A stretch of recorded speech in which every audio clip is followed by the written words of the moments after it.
سورۃ تکاثر مکی صورت ہے۔ ہجرت سے پہلے اس کا نزول ہوا۔ قرآن پاک کی ترتیب کے اعتبار سے اس کا نمبر 102 ہے۔ قرآن پاک کے نازل ہونے کے اعتبار سے اس کا نمبر 16 ہے۔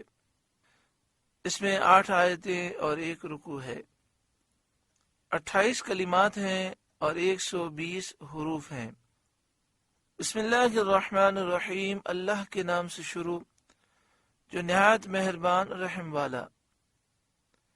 الہاکم التکاثر، تمہیں غافل رکھا مال کی زیادہ طلبی نے، یعنی اللہ تعالیٰ کی عبادات کرنے سے غفلت میں تمہیں ڈال دیا، تم غافل رہے اور اللہ تعالیٰ کی عبادت، اس کی فرمانبرداری نہ کر سکے، اس وجہ سے کہ مال کی زیادہ طلب میں تم مبتلا ہوئے، اور یہ مال کی ہوس نے، زیادہ طلب نے تمہیں غافل رکھا۔ اس سے معلوم ہوا کہ کثرت مال کی حرص، اس کی لالچ اور اس پر مفاخرت، فخر کرنا مذموم ہے، برا ہے، اور اس میں مبتلا ہو کر آدمی آخرت کی سعادت سے محروم رہ جاتا ہے۔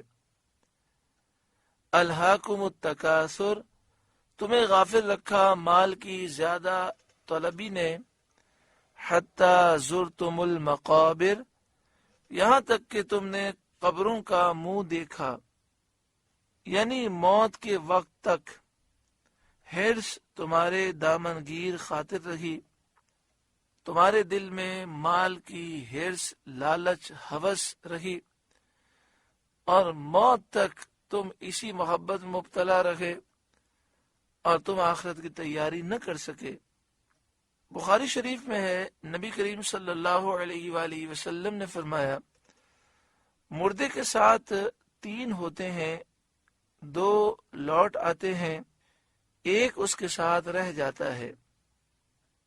ان 3 میں سے 1 تو مردے کا مال ہے، 1 اس کے اہل و اقارب رشتہ دار ہیں، 1 اس کا عمل ہے۔ عمل ساتھ رہ جاتا ہے، باقی دونوں واپس ہو جاتے ہیں۔ کلا سوف تعلمون، ہاں جلد تم جان جاؤ گے۔ نزع کے وقت، موت کے وقت، اپنے اس حال کے برے نتیجے کو تم جان جاؤ گے۔ ثم کلا سوف تعلمون، پھر ہاں جلد جان جاؤ گے، اور مال کی محبت میں مبتلا ہو کر تم نے جو اپنے آپ کو برباد کیا، ان قریب تم قبروں میں جب جاؤ گے تو اپنا انجام جان جاؤ گے۔ کلا لو تعلمون علم الیقین، ہاں اگر یقین کا جاننا جانتے تو مال کی محبت نہ رکھتے، اور مال کی لالچ میں، حرص میں مبتلا ہو کر آخرت سے غافل نہ ہوتے۔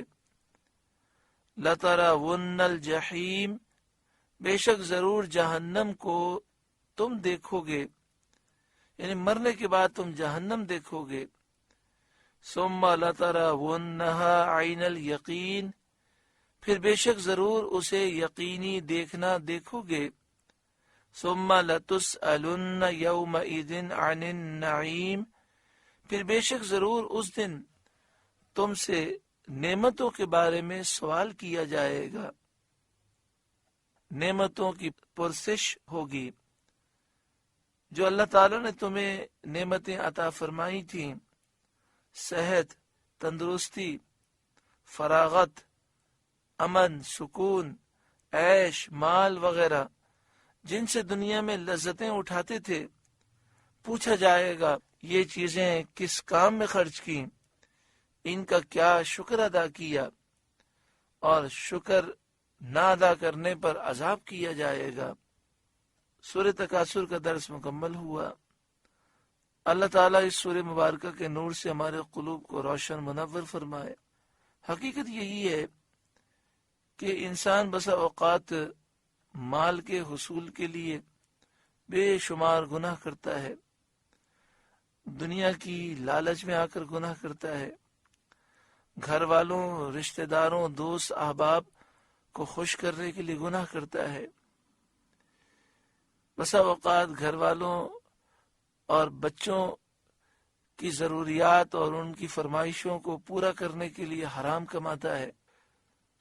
بسا اوقات مال کی طلب میں ایسا مشغول ہوتا ہے کہ ساری زندگی اسی فکر میں گزر جاتی ہے، کبھی یہ سوچنے کا موقع ہی نہیں ملتا کہ میں اب موت کے قریب ہو چکا ہوں، میں نے موت کی کیا تیاری کی، میں اس دنیا میں کیوں آیا ہوں۔